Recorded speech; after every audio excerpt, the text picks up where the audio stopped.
Շնորհակալություն, պարոն վարչապետ, Տեր Ռուբեն անունով մի քահանա ահազանգում է այն մասին, որ ԱԱՑ-ն գնացել է իր մոտ եւ առաջարկել է, որ պատարագի ժամանակ, որը հավանաբար տեղի ունենալու առաջին կիրակի օրը,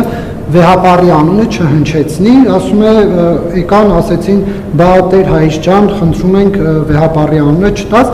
Այս քահանան եթե օրինակ լիներ ընդդիմադիր հայացքներով քաղաքացի, ինչ որտեղ կմտածենք, որ չափազանցնում է, բայց նա ըստ էության ձեր աջակիցն է, ասում է ազգընտիր վարչապետը գա, ես իր համար պատարակ կմատուցեմ, բայց միայն թե ԱԱՑ-ը ինձ մի ստիպի, որ ես շեղվեմ 25 տարվա իմ այս տեքստից։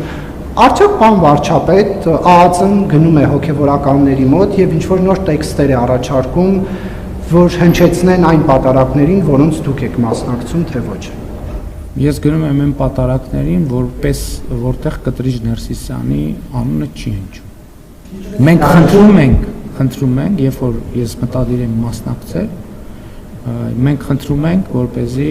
այս փաստը, որ մենք համարում ենք, որ Կտրիչ Ներսիսյանը կաթողիկոս չէ, հաշվի առնվի։ Մի դեպքում կարող է ծանոթ լինել, դա կարող է ԱԱՑ աշխատող լինել,